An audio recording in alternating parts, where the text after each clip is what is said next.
Assalamualaikum, kami daripada kumpulan 15 akan membentangkan soalan dalam latihan 7, 8, 9, 10 dan 11. Saya Nuri Syairah binti Nur Aziza, Metrometrik A180935 akan menerangkan soalan 3B dalam latihan 7. Soalannya ialah terangkan aplikasi pengiraan nilai eigen dalam mekanik kuantum dan huraikan maksud setiap matriks polyspin. Seperti yang diterangkan di soalan 3A, kita boleh menggunakan formula ini untuk mencari nilai eigen. Didapati min iaitu hasil tambah berpenjuru bahagi dengan 2 dan setiap min bagi matriks. Ini akan dapat sifar. Maka kita boleh gantikan sifar dalam M dan kita akan dapat plus minus square root minus P. Maka kita boleh cari nilai eigen dalam mekanik kuantum dengan menggunakan formula ini sahaja.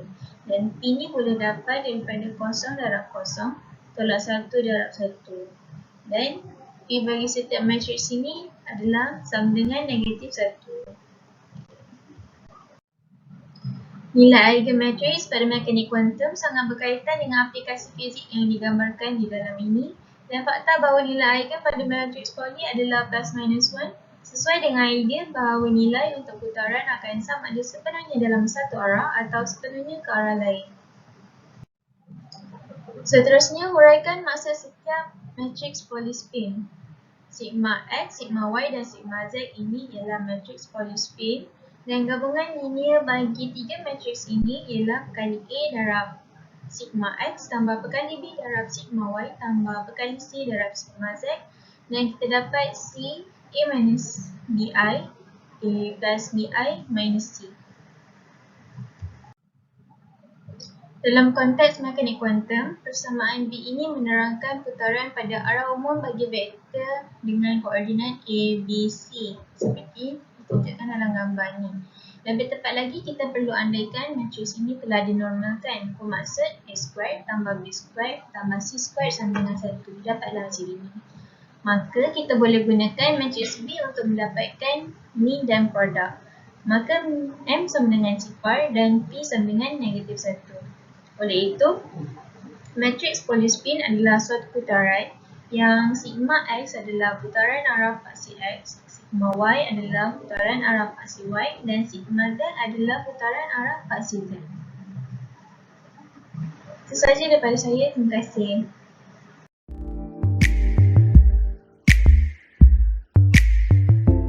Assalamualaikum warahmatullahi wabarakatuh. Nama saya Nur Adira binti Kahar, nombor matriks A181588 daripada kumpulan 15. Untuk tutorial latihan 8, soalan 3D. Soalannya adalah pertimbangkan penjemahan berikut. Dapatkan hasil penjemahan ini bagi dua nilai berbeza, contohnya koordinat 11, koordinat 22, subset kepada nombor nyata R kuasa 2 dan hasil tambahnya contohnya koordinat 11 tambah koordinat 22 sama dengan koordinat 33 subset kepada nombor nyata R kuasa 2. Seterusnya, lakarkan nilai-nilai ini dalam gambaran penjelmaan dari domain kepada kodomain seperti yang dibincangkan di dalam kelas. Seterusnya, tentukan sama ada penjelmaan linear atau tidak. Dan soalan 3D ini adalah fungsi D yang memetakan daripada domain C kuasa 1 daripada negatif infinity kepada infinity, memetakan kepada kodomain F daripada negatif infinity kepada infinity. Dan syaratnya adalah domain fungsi F sama dengan terbitan pertama fungsi F ditambahkan dengan 1. So, jawapan dia adalah kita biarkan V sama dengan C kuasa 1 daripada negatif infinity kepada infinity, iaitu sebuah ruang fungsi yang terbitan pertamanya adalah selanjar. Dan W kita equalkan dengan F daripada negatif infinity kepada infinity, iaitu sebuah ruang fungsi. Maka fungsi D domain C kuasa 1 daripada negatif infinity kepada infinity memetakan kepada F negatif infinity kepada infinity sebagai D domain V memetakan kepada W, kodomain W. Untuk penutupan terhadap penambahan axiom 1, domain F tambah G equal to domain Fx tambah Gx. Kita biarkan Fx sama dengan X square, maka fungsi F terbitan pertama Fx adalah 2x. Untuk fungsi Gx iaitu 7x kuasa 3, maka terbitan pertamanya adalah 21x square. Dan Fx tambah Gx iaitu x square tambah 7x cube, maka terbitan pertama bagi F tambah terbitan pertama bagi G sama dengan 2X tambah 21X square. So, ini adalah gambar rajah bagi jawapan sebentar tadi. Kita memetakan daripada V kepada W. So, untuk fungsi F, iaitu X square, penjemaannya adalah dfx iaitu 2X tambah 1. Untuk fungsi Gx, 7X cube, penjemaannya adalah dgx iaitu 21X square tambah 1. Dan fungsi F tambah fungsi G iaitu X square tambah 7X cube, penjemaannya adalah dfx tambah dengan Gx iaitu 2X tambah 21X square tambah 1. Tetapi tidak sama dengan 2X tambah 21X square tambah 2 yang dapat daripada hasil tambah penjemaan fungsi F dan hasil tambah fungsi G, iaitu 2X tambah 1 tambah dengan 21X square tambah 1 dapat 2X tambah 21X square tambah 2. So, berdasarkan syarat soalan tadi, iaitu dfx sama dengan terbitan pertama F ditambahkan dengan 1. Oleh kerana penjemaan F tambah G sama dengan D, fx tambah Gx sama dengan D, F tambah Gx sama dengan terbitan pertama bagi F tambah G ditambahkan dengan 1 sama dengan terbitan pertama F tambah dengan terbitan pertama G tambah dengan 1 tidak sama dengan penjelmaan bagi fungsi F ditambahkan dengan penjelmaan bagi fungsi G iaitu dfx tambah dgx. Maka df tambah G sama dengan 21X square tambah 2X tambah 1 tidak sama dengan 21X square tambah 2X tambah 2. Maka kita boleh konkludkan D bukan suatu penjemaan linear. Sekian sahaja daripada kami. Terima kasih.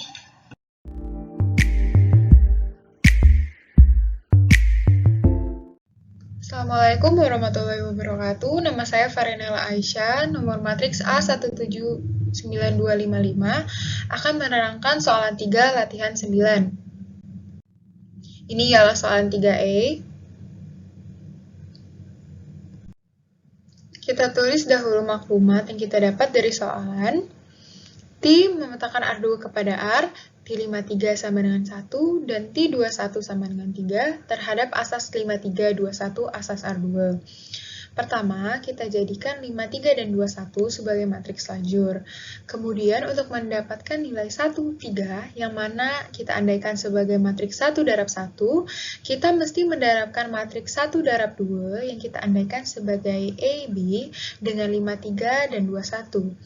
Karena jika ini matriks 1 darab 2 didarabkan dengan matriks 2 darab 1, hasilnya akan menjadi matriks 1 darab 1.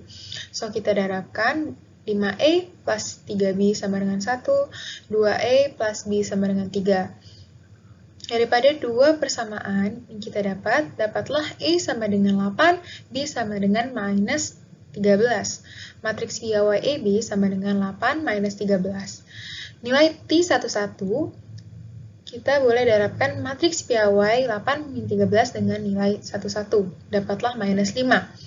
Dan TU1U2 sama juga kita darabkan matriks piawai dengan U1U2 dapatlah 8U1 minus 13U2, U1U2 dalam R2. Ini ialah soalan 3B. T memetakan R3 kepada R2, U1, U2, U3 dalam R3, dicari nilai T123. Dari soalan 5.11, S sama dengan 111, 110, 100 asas bagi R3. Andaikan T memetakan R3 kepada R2 penjelmaan linear sehingga kan T111 sama dengan 10, T110 sama dengan 2 minus 1, T100 sama dengan 4, 3. Sama seperti soalan 3E, kita jadikan 111 dan 10 menjadi matriks lajur. Untuk mendapatkan hasil 10, yaitu matriks 2 darab 1, kita mesti mendarabkan matriks 2 darab 3 yang kita andaikan sebagai A, B, C, D, E, F dengan 111. So, dapatlah A plus B plus C sama dengan 1, D plus E plus F sama dengan 0. Ini juga kita darabkan dengan matriks 2 darab 3, dapatlah A plus B sama dengan 2, D plus E sama dengan minus 1. Sama juga, ini kita darabkan matriks 2 darab 3 dengan 100, dapatlah A sama dengan 4 dan D sama dengan 3. Persamaan serentak yang kita dapat ialah A sama dengan 4, D sama dengan 3. A plus B sama dengan 2, so B sama dengan minus 2. D plus E sama dengan minus 1, so E sama dengan minus 4. A plus B plus C sama dengan 1, maka C sama dengan minus 1. D plus E plus F sama dengan 0, so F sama dengan 1. Matriks PAY A, B, C, D, E, F yang kita dapat ialah 4, minus 2, minus 1, 3, minus 4, 1. Nilai T 1, 2, 3 boleh kita cari dengan menerapkan matriks PAY dengan nilai 1, 2, 3. Lalu kita dapat nilai tersebut ialah minus 3, minus 2. Sekian, terima kasih.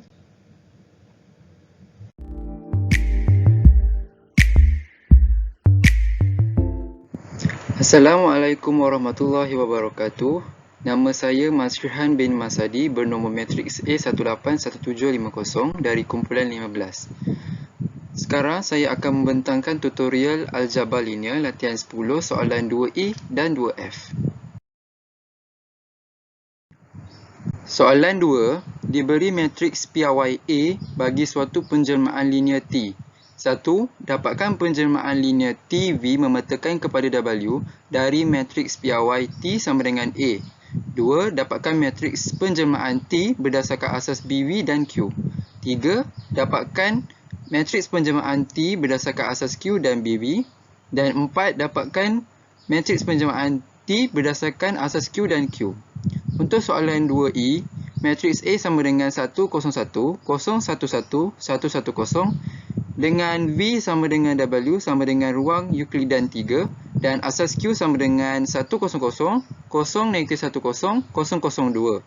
Bagi soalan 2F, matriks A sama dengan 1, 0, 1, 0, 1, 1, 1, 1, 0 dengan V sama dengan W sama dengan polynomials 2 dan asas Q sama dengan 1, negatif X dan 2X kuasa 2.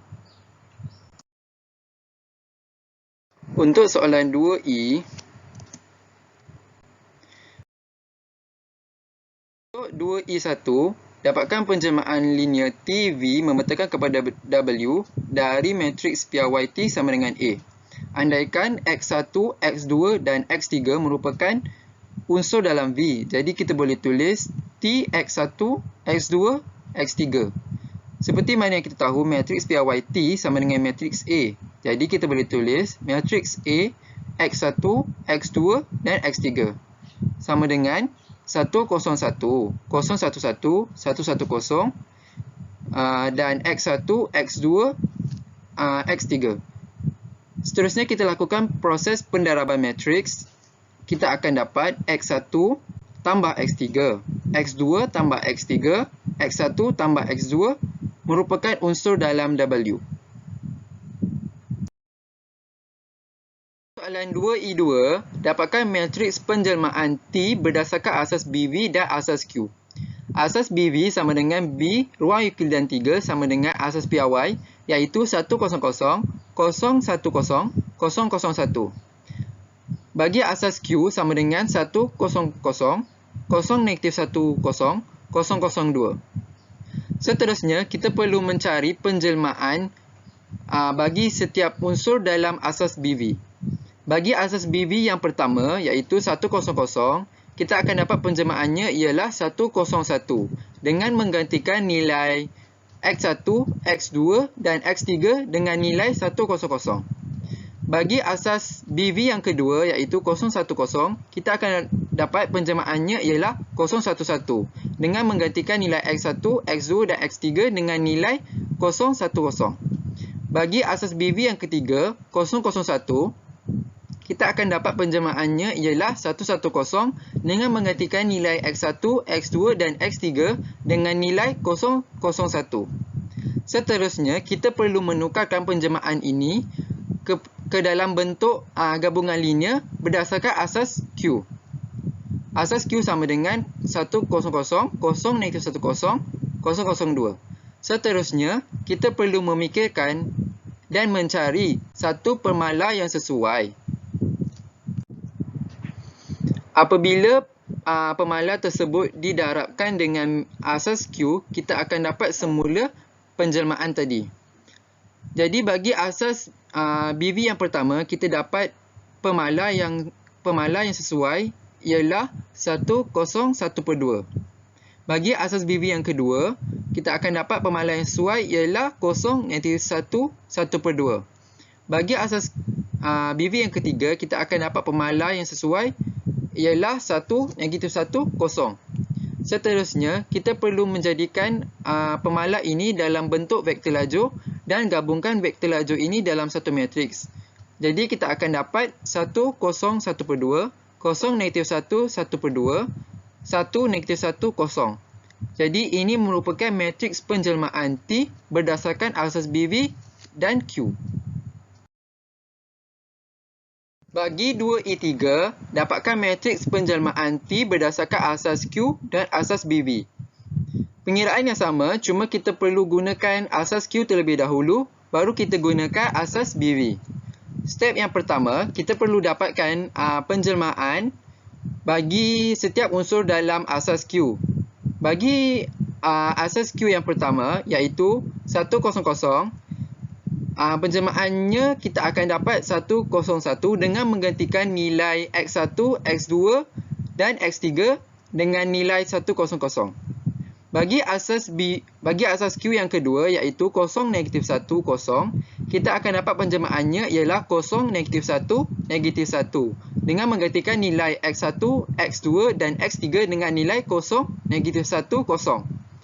Bagi asas Q yang ketiga, iaitu 002, kita akan dapat penjelmaannya ialah 220 dengan menggantikan nilai X1, X2 dan X3 dengan nilai 002. Seterusnya, kita perlu menukarkan penjelmaan ini dalam bentuk gabungan linear berdasarkan asas BV. Seterusnya, kita perlu mencari satu pemala yang sesuai. Apabila pemala tersebut didarabkan dengan asas BV, kita akan dapat semula penjelmaan tadi. Jadi, bagi asas Q yang pertama, kita dapat pemala yang sesuai ialah 101. Bagi asas Q yang kedua, kita dapat pemala yang sesuai ialah 0-1, -1. Bagi asas Q yang ketiga, kita dapat pemala yang sesuai ialah 220. Seterusnya, kita perlu jadikan pemala-pemala ini dalam bentuk vektor lajur dan gabungkan vektor lajur itu dalam satu matriks. Jadi, kita dapat 101, 0-1, -1, 220. Jadi, ini merupakan matriks penjelmaan T berdasarkan asas Q dan asas BV. 4. Dapatkan matriks penjelmaan T berdasarkan asas Q dan asas Q. Pengiraan yang sama seperti sebelum ini. Jadi, bagi step yang pertama, kita perlu dapatkan penjelmaan bagi setiap unsur dalam asas Q. Bagi asas Q yang pertama, iaitu 100, kita akan dapat penjelmaannya ialah 101. Bagi asas Q yang kedua, iaitu 0-1, kita akan dapat penjelmaannya ialah 0-1, -1. Bagi asas Q yang ketiga, iaitu 002, kita akan dapat penjelmaannya ialah 220. Seterusnya, kita perlu tukarkan penjelmaan ini dalam bentuk gabungan linear berdasarkan asas Q juga. Seterusnya, kita perlu mencari satu pemala yang sesuai. Apabila pemala tersebut didarabkan dengan asas Q, kita akan dapat semula penjelmaan tadi. Jadi, bagi asas Q yang pertama, kita akan dapat pemala yang sesuai ialah 1-1/2. Bagi asas Q yang kedua, kita akan dapat pemala yang sesuai ialah 0-1, -1/2. Bagi asas Q yang ketiga, kita akan dapat pemala yang sesuai ialah 2, -2, 0. Seterusnya, kita perlu tuliskan pemala-pemala ini dalam bentuk vektor lajur dan gabungkan vektor lajur ini dalam satu matriks. Jadi, kita akan dapat 1-0/1/2, 0-1, -1/2, 2, -2, 0. Jadi, ini merupakan matriks penjelmaan T berdasarkan asas Q dan asas Q. Soalan 2F. bagi 2F1, dapatkan penjelmaan linear T V memetakan kepada W dari matriks pawai T sama dengan A. Andaikan A0, A1X, A2X kuasa 2 merupakan unsur dalam V. Jadi kita boleh tukarkan ke dalam bentuk matriks. Kita dapat A0, A1 dan A2. Jadi kita boleh tulis T, A0, A1, A2. Seperti yang kita tahu, matriks PYT sama dengan A. Jadi kita boleh tulis A, A0, A1, A2 sama dengan 101, 011, 110 didarabkan dengan A0, A1 dan A2. Jadi seterusnya kita lakukan proses pendaraban matriks. Kita akan dapat A0 plus A2, A1 tambah A2, A0 tambah A1 merupakan unsur dalam W. Bagi 2F2, dapatkan matriks penjelmaan T berdasarkan asas BV dan asas Q. Jadi kita perlu cari asas BV. Jadi BV sama dengan B polynomials 2 sama dengan 1X X kuasa 2. Jadi kita boleh tukarkan dalam bentuk vektor. Kita akan dapat asas PY iaitu 100, 010, 001. Bagi asas Q sama dengan 1 negatif X 2X kuasa 2. Jadi kita boleh tukarkan dalam bentuk vektor. Jadi kita akan dapat 100, 0 negatif 10, 002. Seterusnya kita perlu cari penjelmaan bagi setiap unsur dalam asas BV. Bagi asas BV yang pertama iaitu 100, kita akan dapat penjelmaannya ialah 101 dengan menggantikan nilai A0, A1 dan A2 dengan nilai 100. Bagi asas BV yang kedua iaitu 010, kita akan dapat penjelmaannya ialah 011 dengan menggantikan nilai A0, A1 dan A2 dengan nilai 010. Bagi asas BV yang ketiga iaitu 001, kita akan dapat penjelmaannya ialah 110 dengan menggantikan nilai A0, A1 dan A2 dengan nilai 001. Seterusnya, kita perlu tukarkan penjelmaan ini ke dalam bentuk gabungan linear berdasarkan asas Q. Seterusnya, kita perlu cari satu pemala yang sesuai. Apabila pemala itu didarabkan dengan matriks dengan asas Q, kita akan dapat semula penjelmaan tadi. Jadi bagi asas BV yang pertama, kita akan dapat pemala yang sesuai ialah 101/2. Bagi asas BV yang kedua, kita akan dapat pemala yang sesuai ialah 0, negatif 1, 1/2. Bagi asas BV yang ketiga, kita akan dapat pemala yang sesuai ialah 1, negatif 1, 0. Jadi, jadikan pemala ini dalam bentuk vektor lajur dan gabungkan vektor lajur ini dalam satu matriks. Jadi kita akan dapat 1, 0, 1/2, 0, negatif 1, 1/2, 1, negatif 1, 0. Jadi ini merupakan matriks penjelmaan T berdasarkan asas BV dan asas Q.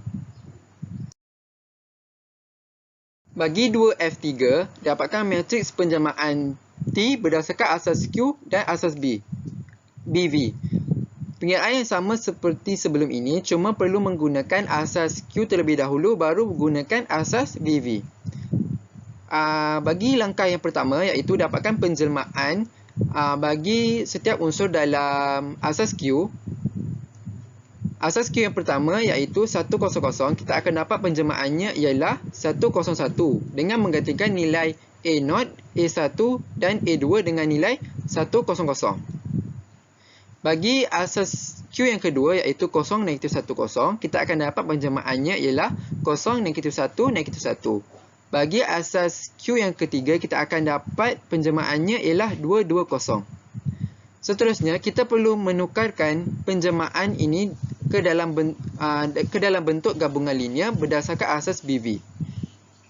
Seterusnya, kita perlu mencari satu pemala yang sesuai.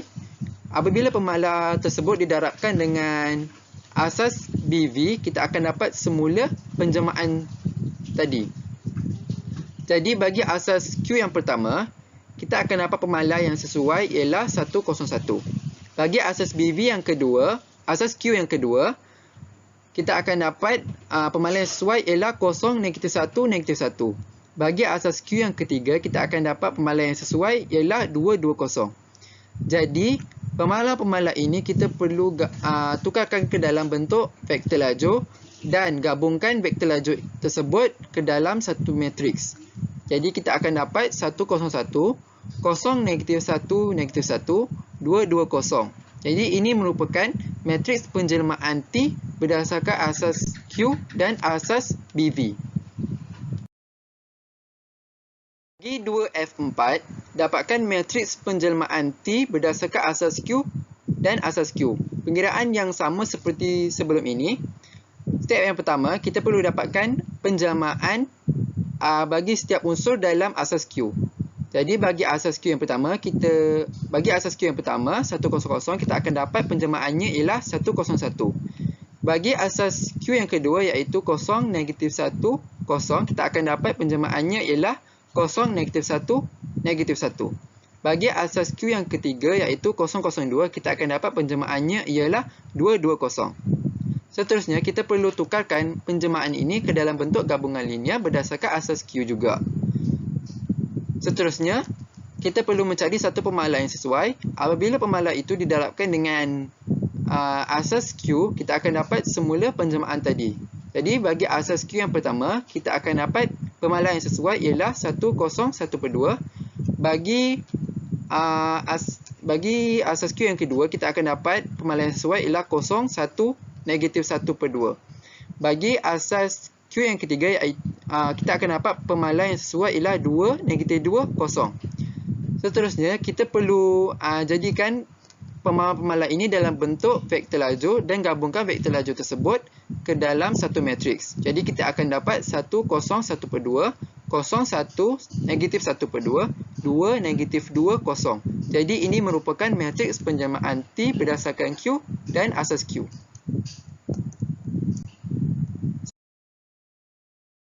Sekian, terima kasih daripada saya.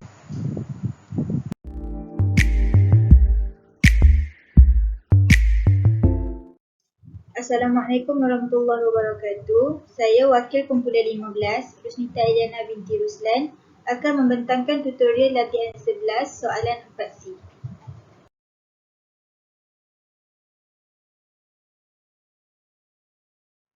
Soalan 4. Matriks A berikut terperpenjurukan ortogon. Maka dapatkan matriks P yang menunjukkan ortogon A sehinggakan D sama dengan P transpos AP dengan langkah-langkah berikut. Langkah pertama, anggap setiap lajur matriks P sebagai satu vektor dalam ruang vektor yang bersesuaian. Andakan vektor-vektor ini membentuk satu set. Langkah kedua, tentukan jika set ini ortogonal. Jika tidak, dapatkan set ortogonal menggunakan proses Gram-Schmidt. Langkah ketiga, tentukan jika set ortogonal yang terhasil adalah set ortonormal. Jika tidak, dapatkan set ortonormal menggunakan proses penormalan. Bagi soalan 4C, matriks A sama dengan latihan 8 soalan 1E.